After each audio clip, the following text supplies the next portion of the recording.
최근에 이순진 합참의장이 퇴임을 했습니다. 여러분 다 들으셨을 거예요. 합참의장이라는 정식 명칭은 합동참모의장이라고 합니다. 줄여서 합참의장이라고 하는 것이죠. 합참의장 자리는 군 서열 순위 1위라고 하고요. 합참의장은 육해 공군 모두를 지휘하는 명령권, 군령권을 가지고 있다고 합니다. 그리고 우리나라가 미국과 연합을 해서 우리나라를 지키고 있는데 평시 작전권은 우리나라의 합참의장이 가지고 있다고 합니다. 전시 작전권은 미국이 가지고 있죠. 근데 평시 작전권은 우리나라의 합참의장이 가지고 있습니다. 근데 그 합참의장 중에 한 사람이었던 이순진 씨가 최근에 퇴임을 했는데 이분이 미담을 많이 남기고 퇴임을 했습니다. 부하들에게 강압적이지 않았고 부하들을 존중했다고 하죠. 예를 들어서 부하들에게 차를 직접 타주기도 했다고 합니다. 군 복무하신 분들은 다 아시겠습니다만 별만 달면 하나님보다 높은 지위에 있는 것 같은 그런 권력을 누리는데 이건 그렇지 않았다는 것이죠. 그리고 사적으로도 해외여행을 한 번도 가보지 못했다고 해요. 이제 공적으로는 여러 번 갔다 왔다는 얘기를 했는데 사적으로는 한 번도 못 갔고 그리고 심지어는 나라 일 때문에 국방에 응급을 하기 위해서 동생의 결혼식에도 참여를 하지 못했다고 합니다. 그리고 군생활 42년을 하셨는데 이분이 45번 이사를 했다고 합니다. 이분뿐 아니라 우리나라의 장교들은 이렇게 많이 이사를 하고 있습니다. 저도 총 12번의 이사를 해봤는데요. 고향에서 32년 동안 살다가 저는 그냥 거기서 태어나서 거기서 죽는 줄 알았어요. 근데 이사하게 되더라고요. 처음에 부이동으로 신혼집을 나갔습니다. 그리고 충곡동으로 이사 갔다가 그리고 용산동으로 갔다가 군포시 3번동으로 갔다가 제주시 1도 2동으로 갔다가 그리고 지금은 고양시 삼성동에서 살고 있고 아까 12번이라고 말씀드렸는데 11번인 것 같습니다. 11번인지 12번 이사를 했습니다. 인생은 나그네의 삶의 비유가 됩니다. 나그네는 자기 집을 나와서 임시 거주지에 살면서 다시 집으로 돌아가야 할 사람을 얘기합니다. 인생이 나그네의 삶에 비유되는 것은 사람이 이 세상에 태어나서 살다가 언젠가는 죽어야 하기 때문입니다. 우리는 죽는 것을 돌아간다라고 말합니다. 돌아간다 하는 표현이 인생이 나그네와 같다는 것을 말해주는 것입니다. 하나님은 이스라엘 백성에게 너희는 나그네다라고 말씀했습니다.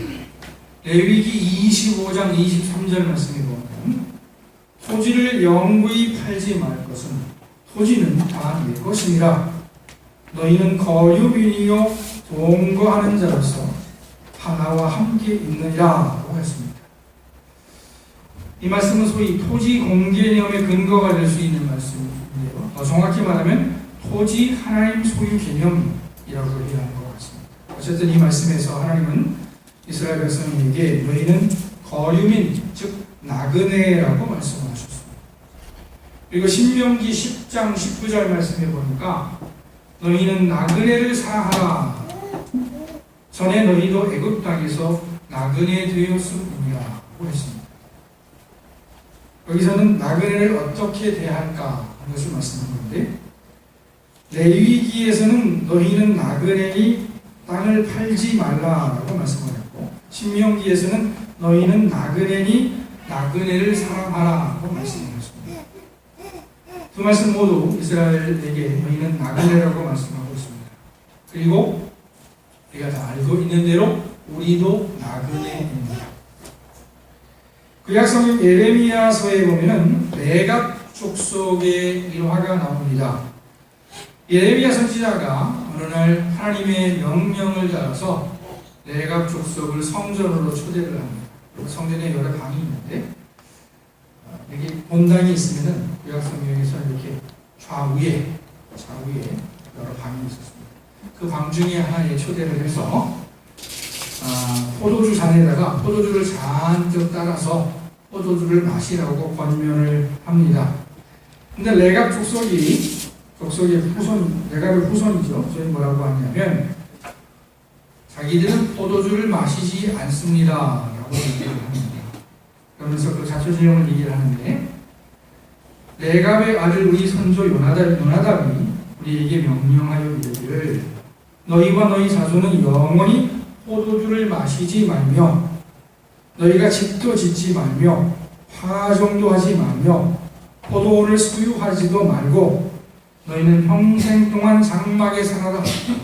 그리하면 너희가 머물러 사는 땅이 있어 너희 생명이 길리라 하셨습니다. 그래서 우리는 포도주 안 마십니다 라고 거절을 했습니다.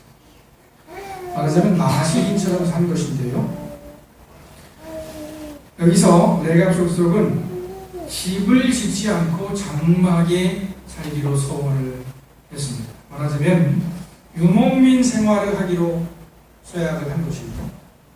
유목민은 가축을 기르면서 목초지를 따라서 거주를 옮깁니다.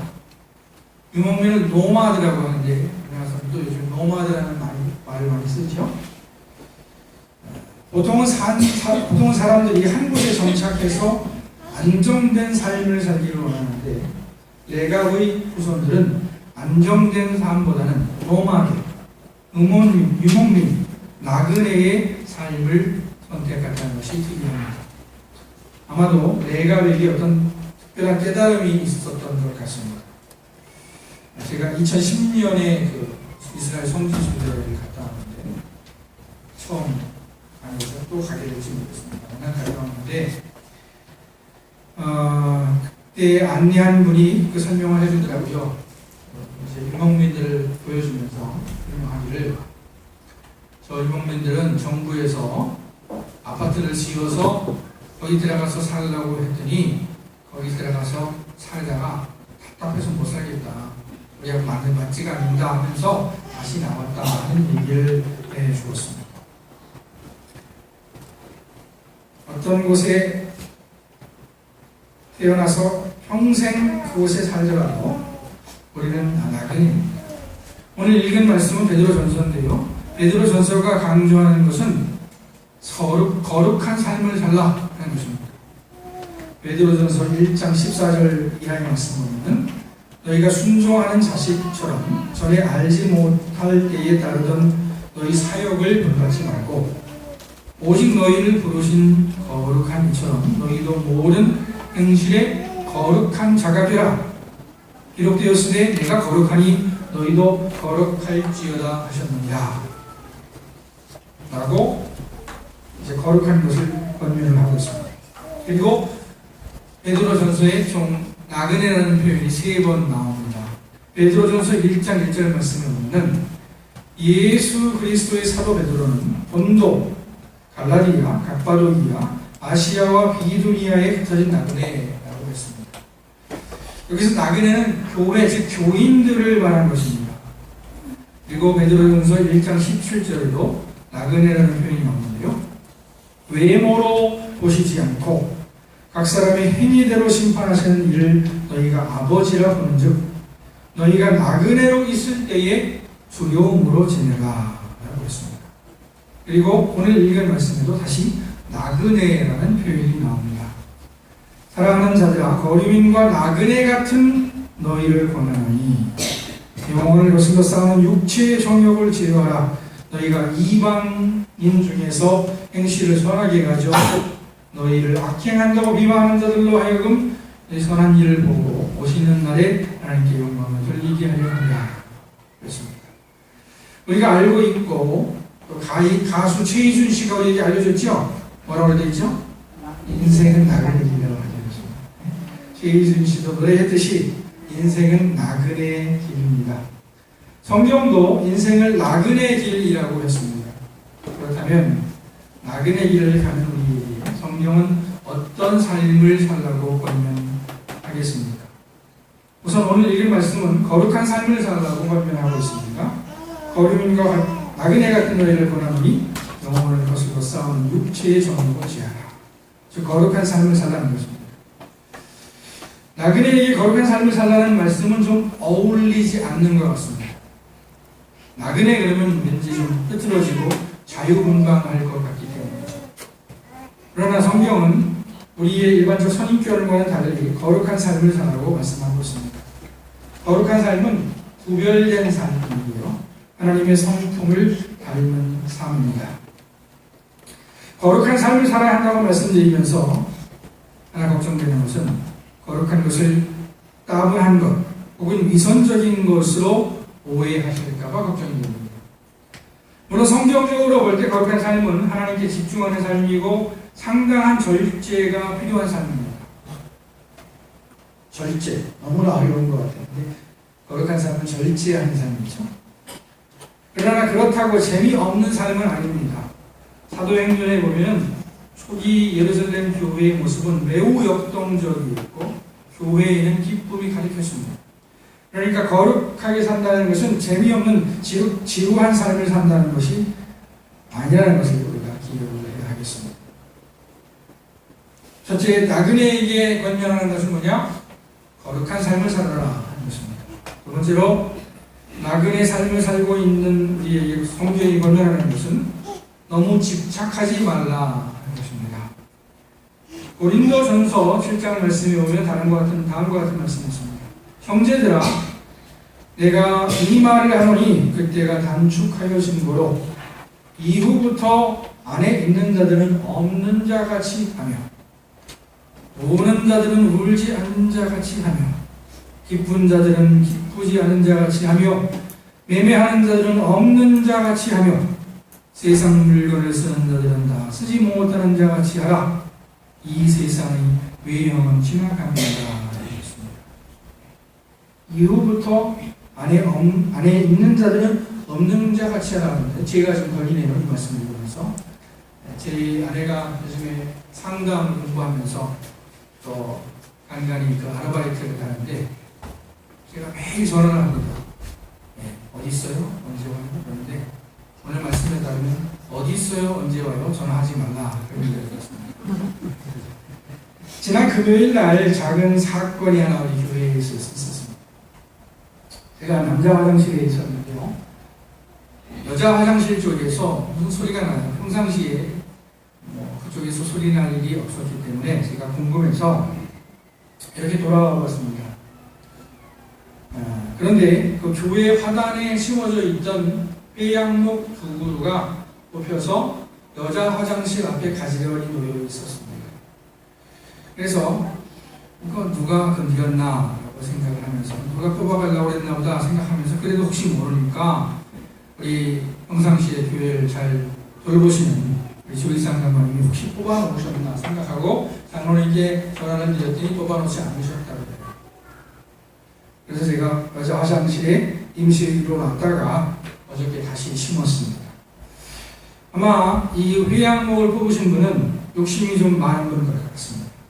그냥 많은 게 아니라 좀 병적이지 않나, 약간의 도력이 있었나 그런 생각을 조심스럽게 해봅니다. 그런데 이분뿐 아니라 우리도 살면서 어떤 것에 집착할 때가 있습니다. 저는 요즘에 지금 지적 열등감에 시달리고 있습니다. 시달린다기보다 좀 지적 열등감이 있는 것 같아요. 누가 어떤 걸 알고 있는데 제가 모르고 있으면 굉장히 열등감이 생기는 것 같습니다. 누가 어떤 책을 읽었다고 하는데 그 책을 못 읽은 것에 대해서 좀 열등감을 느끼는 것 같아요. 누가 어떤 학자에 대해서 얘기를 하는데 그 학자에 대해서 특별히 이제 인문학적으로 보면 왜 나는 그 사람을 잘 몰랐을까? 그렇게 생각이 들기도 합니다. 대학도 나오고 대학원도 다녔는데 왜 그런 생각이 나는지 모르겠어요. 그런데 사도 바울의 권면은 나그네의 삶을 살아가는 우리에게 좋은 권면이 될 것입니다. 우는 자들은 울지 않는 자같이 하며 기쁜 자들은 기쁘지 않은 자같이 하며 매매하는 자들은 없는 자같이 하며 세상 물건을 쓰는 자들은 다 쓰지 못하는 자같이 하라. 이 세상의 외형은 지나갑니다. 나그네들은 한 자리에 집착하지 않습니다. 나그네 삶을 사는 우리도 이 세상 일시적인 것에 너무 목을 내면 안 될 것입니다. 세상에 살면서 세상에 대한 애착이 당연히 있어야겠죠. 예를 들어서 돈을 번다 그러면 돈 버는 재미가 있잖아요. 언젠가 저는 그렇게 장사를 해본다든지 해보지 못했는데 언젠가 생각하니까 그 돈 버는 재미가 있을 것 같아요. 재미를 느끼는 건 좋은데 너무 집착하면 안 좋을 것 같습니다. 우리는 나그네라는 사실을 잊지 말아야 되겠습니다. 우리는 나그네로서의 어떤 병적 욕심을 경계를 해야겠습니다. 마지막으로 예수님은 나그네의 삶을 사는 우리에게 어떤 조언을 해주시겠습니까? 여러 가지로 생각할 수 있겠습니다만 두 가지만 말씀드리겠습니다. 아마도 예수님은 나그네의 삶을 어떻게 살아야 합니까? 라고 질문을 드리면 먼저 서로 사랑하라고 말씀하실 것 같습니다. 예수님은 제일 큰 계명을 묻는 율법사에게 마음을 다하고 뜻을 다하고 정성을 다해서 힘을 다해서 네 하나님을 사랑하라는 계명이 제일 크다라고 말씀을 하셨습니다. 그리고 또 그와 같으니 내 이웃을 내 몸과 같이 사랑하라고 말씀을 하셨습니다. 그리고 예수님은 자기가 말씀하신 대로 죄인을 만나셨고 많은 사람들의 병을 고쳐주셨고 특별히 경직된 율법주의에서 사람들을 해방시켜 주셨습니다. 그러니까 우리가 나그네 삶을 어떻게 살아야 됩니까? 라고 예수님께 질문을 드린다면 예수님은 하나님 사랑하고 이웃을 사랑하라 라고 말씀하실 것 같습니다. 또 예수님은 나그네의 삶을 사는 우리에게 하나님의 나라를 추구하라고 말씀하실 것 같습니다. 나그네 하면 이미 말씀드린 대로 이 세상의 문제에서 어느 정도 떨어져 있는 사람이라고 할 수 있습니다. 그리고 예수님도 어리석은 부자의 비유와 부자 청년에게 하신 말씀을 통해서 지나치게 집착하는 것을 경계하셨다고 볼 수 있습니다. 그러나 그렇다고 예수님께서 세상이 잘못되어 가는 것을 방치하시거나 내세만 추구하셨다고 보면 안 됩니다. 예수님은 하나님의 나라가 이 땅에 이루어지게 해달라고 기도하라고 말씀하셨고요. 또 자기의 목숨을 바쳐서 하나님께서 자기에게 맡기신 사명을 감당을 하셨습니다. 오늘 설교 제목을 보시면은 적극적 나그네라고 되어 있습니다. 영어로 Active Pilgrims라고 제가 적어놨습니다. 원래 나그네는 떠나야 하는 사람이니까 좀 소극적이어야 하겠죠. 교회사에서도 보면은 그런 어떤 주의, 어떤 그런 운동이 있었다고 합니다. 절대적으로 소극적으로 대처한다는 어떤 그런 운동이 있었다고. 정적주의라고 하는데 하나님보다 앞서지 않겠다는 의미에서 그렇게 한 것 같아요. 그런 일도 있겠습니다. 저는 예수님을 생각하면서 적극적 나그네가 되어야 한다고 말씀을 드리고 싶습니다. 예수님은 되는 대로 사신 분이 아니고 하나님의 뜻에 자기의 타임 스케줄을 맞춰서 사신 분입니다. 그래서 예수님은 자기와 아버지는 하나라고 말씀을 하실 수가 있었습니다. 그리고 예수님은 나그네인 우리에게도 하나님의 타임 스케줄에 맞춰 살라고 말씀하실 것 같습니다. 우리는 나그네의 삶을 살고 있습니다. 그리고 우리가 향해야 할 본향은 천국입니다. 예수님은 우리를 천국으로 부르시기 전에 이 땅에서 살면서 하나님을 섬기며 이웃을 사랑하고 이 세상을 관리하며 하나님께서 주신 복들을 누리며 살라는 생명을 주셨습니다. 모쪼록 우리 모두가 이 땅에 살면서 하나님께서 주신 기회를 복되게 살아야 하겠습니다. 그러기 위해서는 우리가 나그네라는 사실을 기억해야 하겠고 하나님을 기억하고 하나님의 나라를 지향해야 하겠습니다. 하나님께서 여기 오늘 모이신 여러분에게 복에 복을 더하시기를 축원합니다. 기도하십시다.